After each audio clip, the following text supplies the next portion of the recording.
Selamat malam, selamat berjumpa kembali sahabat dimanapun berada.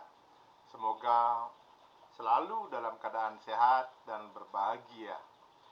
Pada malam hari ini, tanggal 2 Maret 2025 di Geria Gunung Payangan, izinkan saya menyampaikan sesuatu yang berkaitan dengan filsafat.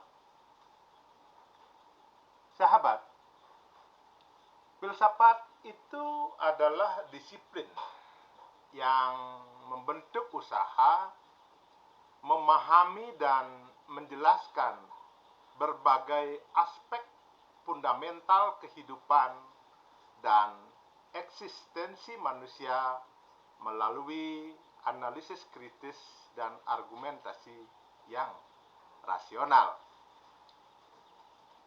Bayangkan kita adalah seorang detektif yang harus menyelesaikan sebuah kasus misteri.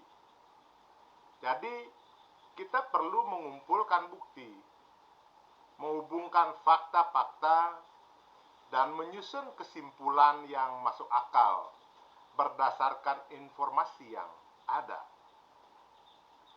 Pikiran kritis adalah keterampilan yang kita gunakan untuk memastikan setiap langkah kita tepat dan tidak tergesa-gesa. Dalam kehidupan sehari-hari, kita sering membaca berita ataupun mendapatkan informasi dari orang lain. Filsafat akan membantu kita untuk tidak langsung percaya pada berita atau informasi yang diberikan tersebut. Kita akan mengevaluasi sumbernya, mencari bukti-bukti pendukungnya, dan mempertimbangkan dari berbagai sudut pandang sebelum membuat sebuah kesimpulan. Sahabat, filsafat juga memberikan pemahaman mendalam tentang hidup. Anggaplah hidup sebagai perjalanan yang panjang, di mana filsafat adalah peta yang membantu kita menentukan arah, tujuan, dan cara terbaik untuk mencapainya.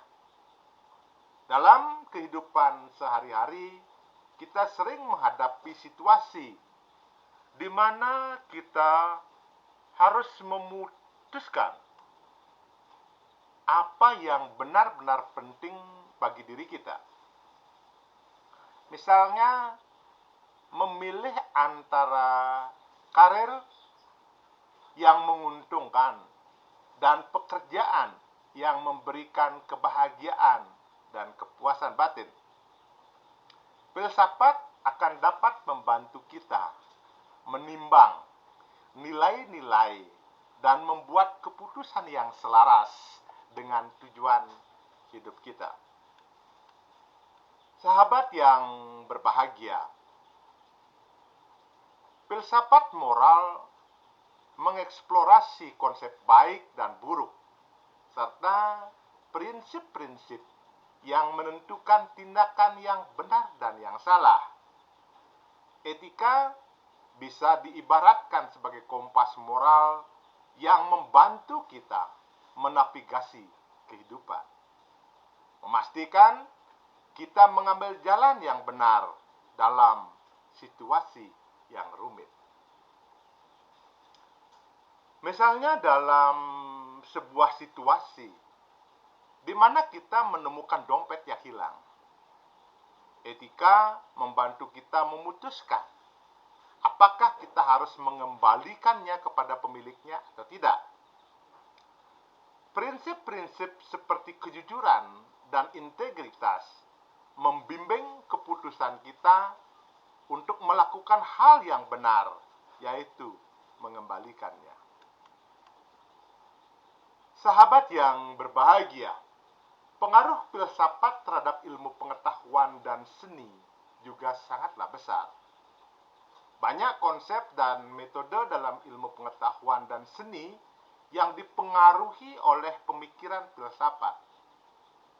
Filsafat adalah fondasi bangunan besar yang kita sebut ilmu pengetahuan dan seni.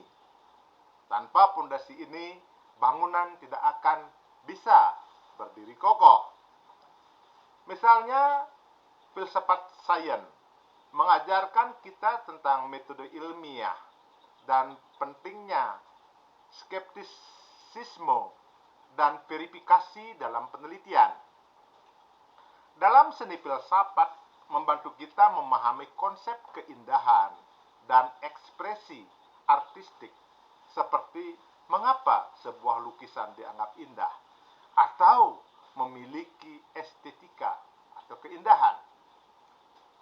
Sejarah filsafat dimulai dari zaman Yunani kuno dengan para filsuf terkenal seperti Socrates, Plato, dan Aristoteles yang mengeksplorasi berbagai pertanyaan tentang eksistensi pengetahuan dan etika. Socrates misalnya terkenal dengan metode dialog atau dialektika, di mana beliau mengajukan pertanyaan-pertanyaan yang mendalam untuk membantu orang lain menemukan jawaban mereka sendiri. Dan metode ini mirip dengan cara guru mengajar siswa dengan menantang mereka untuk berpikiran kritis. Selanjutnya pada periode abad pertengahan, filsafat banyak dipengaruhi oleh agama dan teologi dengan tokoh seperti Augustine dan Thomas Aquinas. Misalnya Thomas Aquinas, beliau mencoba menggabungkan ajaran agama Kristen dan filsafat Aristoteles, menunjukkan bahwa iman dan rasio bisa berjalan secara bersama-sama. Ini mirip dengan cara kita yang mencoba menggabungkan keyakinan pribadi dengan bukti ilmiah dalam kehidupan sehari-hari. Filsafat modern ditandai dengan fokus pada rasionalisme dan empirisme. Dengan filsuf yang terkenal seperti Descartes, Locke, dan Kant. René Descartes misalnya terkenal dengan pernyataan "aku berpikir, maka aku ada", yang menekankan pentingnya kesadaran dan pikiran dalam menentukan eksistensi. Ini seperti cara kita memverifikasi keberadaan kita sendiri melalui kesadaran dan refleksi diri. Filsafat kontemporer melibatkan berbagai aliran dan pendekatan baru seperti eksistensialisme, pragmatisme, dan filsafat analitik. Jean-Paul Sartre, seorang eksistensialis, menekankan kebebasan individu dan tanggung jawab personal. Ini bisa dilihat dalam cara kita membuat sebuah keputusan besar dalam hidup kita, seperti memilih karir atau pasangan hidup, di mana kita merasa bebas namun juga bertanggung jawab penuh atas pilihan kita. Filsafat memiliki dampak yang sangat besar dalam berbagai aspek kehidupan kita. Dalam pendidikan filsafat mengajarkan kita cara berpikir yang kritis dan mendalam, yang merupakan dasar dan pendidikan yang baik. Di sekolah filsafat membantu siswa mengembangkan keterampilan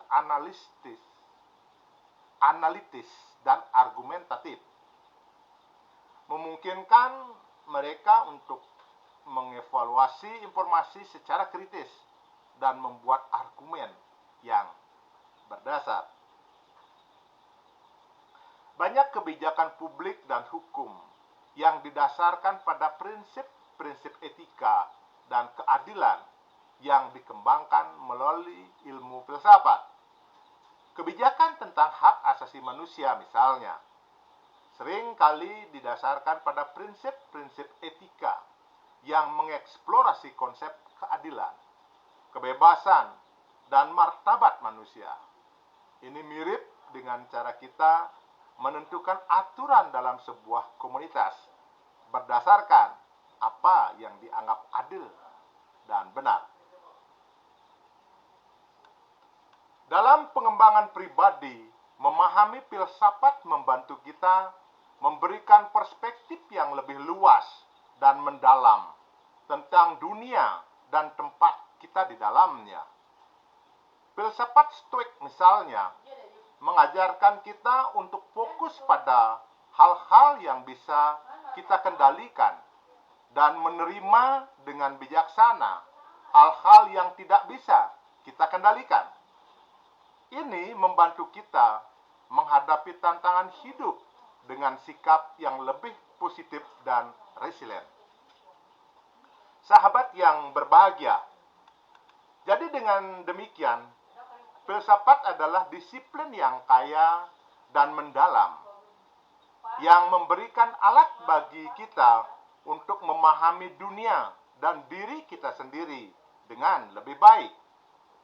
Melalui eksplorasi filsafat, kita dapat mengembangkan kemampuan berpikir kita yang kritis, etika yang kuat, dan pemahaman mendalam tentang berbagai aspek kehidupan. Dengan mempelajari filsafat, kita tidak hanya mencari jawaban atas pertanyaan-pertanyaan mendasar, tetapi juga belajar untuk menikmati proses berpikir dan mengeksplorasi ide-ide yang membentuk dunia kita. Demikian sahabat yang bisa saya sampaikan pada malam hari ini. Semoga bisa menginspirasi kita semua. Apabila ada kata-kata yang kurang berkenan dengan kerendahan hati, saya memohon maaf. Selamat malam dan terima kasih.